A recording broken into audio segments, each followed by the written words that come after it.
In today's episode, sex, drugs, the appeal of bread, and why you can't be bothered to call your mom. I have to be honest with you, I don't feel entirely comfortable teaching you a lesson I haven't quite learned myself yet. He hasn't called your mom in ages. But maybe I'll never completely get it, and then it would be a shame if I hadn't told you at least the little I think I do understand by now.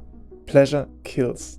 Why don't we start this journey with something we can all agree on? And let's see at what point along this steep path you'll start thinking about pushing me off the cliff. You might have heard that looking directly at the sun limits your ability to enjoy the gloomy visuals of a romantic, candlelit room. You might have also been told that eating an entire chocolate bar right before dinner is a bad idea. Now, these are really bad examples for contrast because your eyes adapt quite quickly to new lighting conditions and you can always have dinner an hour later. What I am talking about is worse, much worse. There was this interview in the streets of Los Angeles where they asked a homeless man what he would spend 3 wishes on. The first thing that came to his mind, before even talking about his dog, to not remember what heroin feels like. Not remember. I think up until that point I didn't really understand how addiction works. For me it always had been some kind of psychological, biological new desire or even need towards something that you were perfectly fine without the week before. So it always seemed a bit off to me why you would suddenly crave this new thing that you just discovered, and all your life would suddenly focus on only how, where and when to get your next fix. The answer: for your body, drugs are not a new thing. They embody all the things you ever wanted, you ever desired, you ever lived for. These drugs are literally wanting itself. And by injecting synthetic desire into your system, you saturate every single receptor in your brain with an overdose of dopamine that would not be released by winning the world championship while having sex inside a gigantic Papa John's pizza. I'm not sure why we all expect abundant pleasure to lead to abundant happiness, because the opposite is true. Our receptors get numb, we develop immunity, dopamine, tolerance. Never again will Papa John's feel quite the same. Yeah, thanks for that.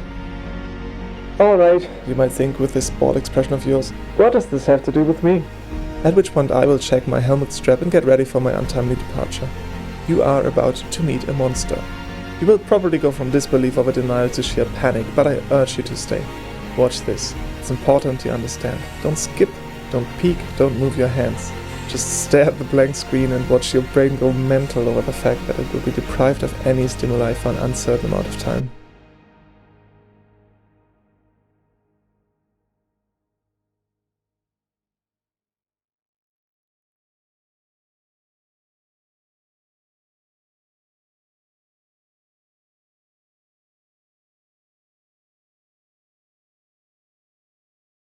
Still there? After fighting with it for more than a year, I've decided to completely delete one particular activity from my life. A couple of weeks ago I then added another to the list, just for a month or so to see what would happen. Long story short, I am extremely disappointed by this stupid dopamine fasting. It actually worked. Motivation and productivity went up like crazy. My other hobbies were suddenly a lot more fun again. I might imagine it, but my relationships improved noticeably. I feel overall more connected, more balanced, whole. I even started writing a freaking book.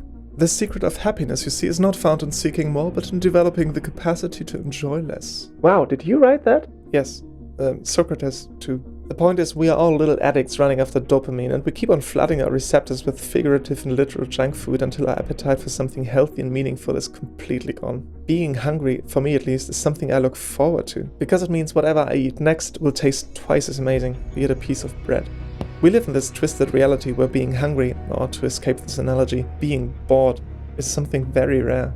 Yes, you watched 40 seconds of Black Silence, good for you, but what about the monster? Are you or is it calling the shots in your life? Are you as good as me at sabotaging yourself out of motivation, drive, focus, energy, success, deep relationships, and ultimately happiness by stuffing yourself with mental fast food?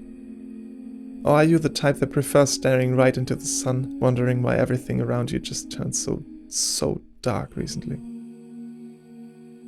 Do you even wonder anymore? May I offer you to meet not the monster, but the knight inside? The one that should make the decisions in your life. I think you should get to know him. I think you would like him. And call your mom.